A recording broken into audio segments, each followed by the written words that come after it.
Lula tira foto com bandeira da Palestina e mantém comparação entre Israel e regime do Bigodinho.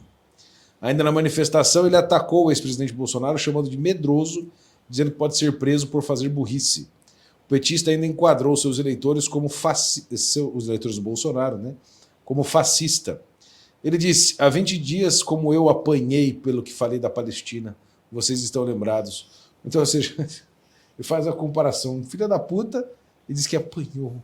Tadinho. Como eu sou um cara católico e creio em Deus, eu acho que Deus escreve certo por linhas tortas. Com o tempo a gente vai provar que eu estava certo.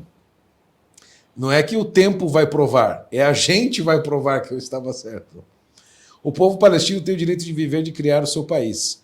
Você não pode fazer o que foi feito, anunciar comida, mandar torpedo, mandar bala e morte para aquelas pessoas. Anunciar comida e mandar torpedo, que fala, né? Até quando a gente vai ter medo? Até quando a gente vai se curvar? Ele ainda mencionou o gesto do cantor Caetano Veloso, que ergueu a bandeira da Palestina durante o show em Porto Alegre neste sábado. Paulo. Bom, eu comentei hoje que eu destaco uma expressão do Lula nessa fala aí. Você sabe onde ele falou isso? Ele falou isso em Brasília, para o pessoal da cultura, Conferência Nacional de Cultura. O que são essas pessoas? São os representantes, são aqueles que tomaram o lugar, que hoje estão lá vivendo no lugar onde existem as ruínas da alta cultura brasileira. Uhum. Então, ao longo dos últimos 50 anos, a esquerda brasileira destruiu a alta cultura. Inclusive a dela própria. Inclusive a própria. Uhum. Então, os Porque próprios, tinha alta cultura. Sim, dentro da própria esquerda havia alta cultura, sem dúvida nenhuma. Né? Grandes escritores de esquerda, grandes intelectuais, filósofos, né, criadores de esquerda, existiam, não existem mais. Inclusive aqueles que no passado fizeram alguma coisa, hoje não fazem mais. Uhum. Eu sempre digo isso. Eu desafio vocês a cantarem uma música do Caetano Veloso, uma boa música, uma música que tenha marcado, que tenha menos de 20 anos de idade.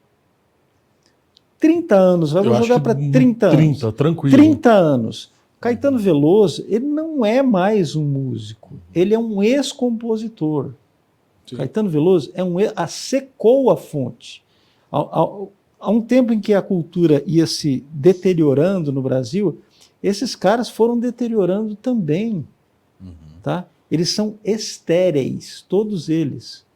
Caetano Veloso, Gilberto Gil, o Chico Buarque, todos esses secou a fonte de todos eles.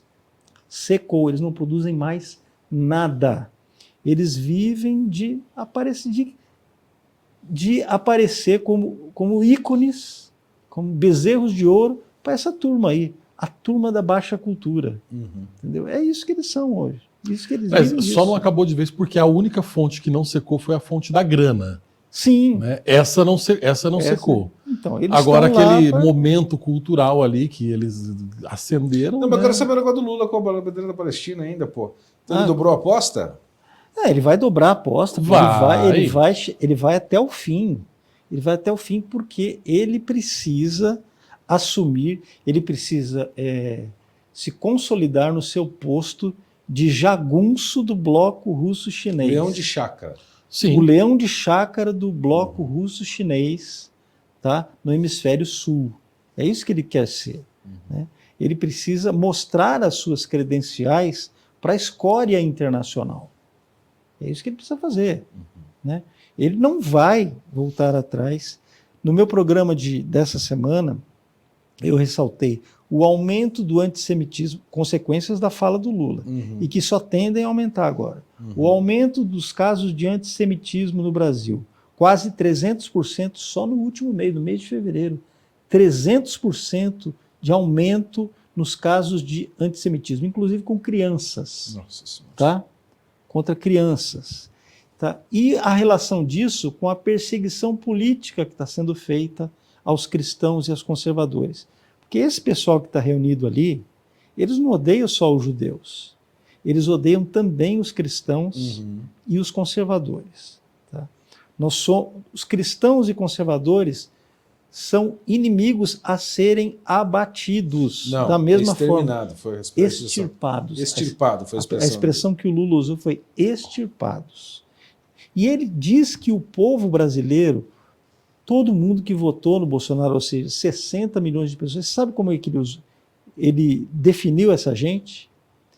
Esse povo fascista. Ele usou a expressão, esse povo fascista.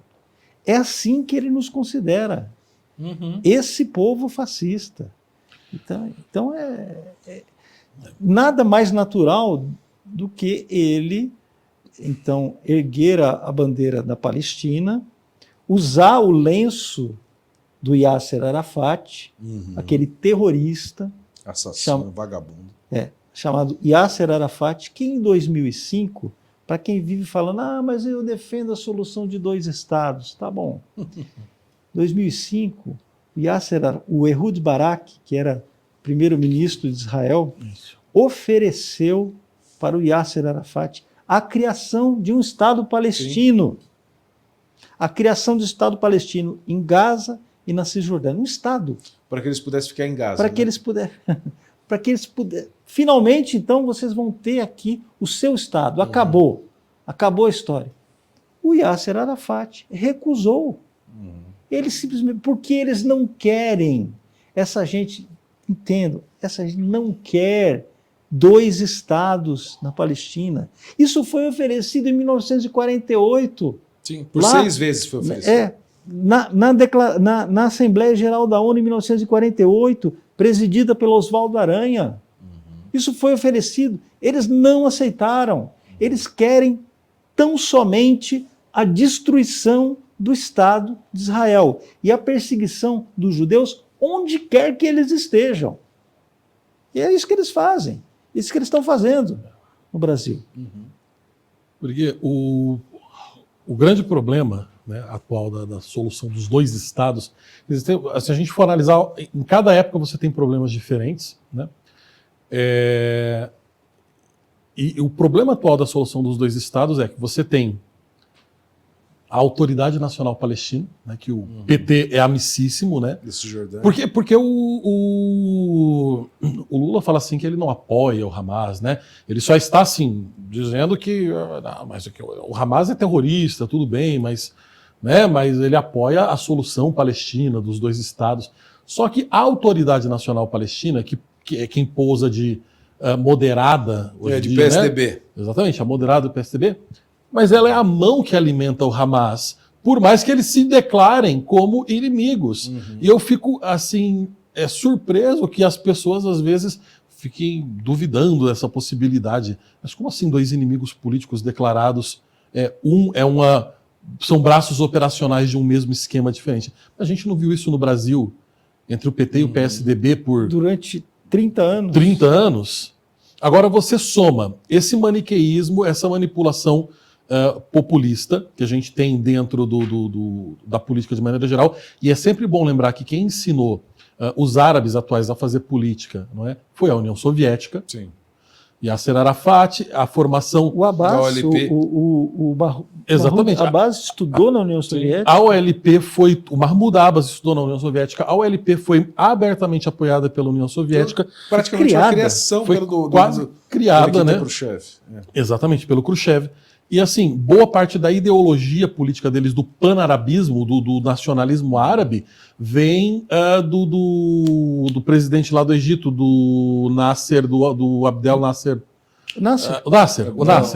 Abdel Gamal Nasser. Isso. Né, o Nasser foi o pai... Não é o Nasser Bandeira. Não é o Nasser... Não, Nasser Bandeira é patrimônio paranaense. O Nasser Bandeira é esse aqui. Esse é o Nasser Bandeira. Não é o Nasser do Egito. Patrimônio da Rússia brasileira. Exatamente. É de outra Rússia.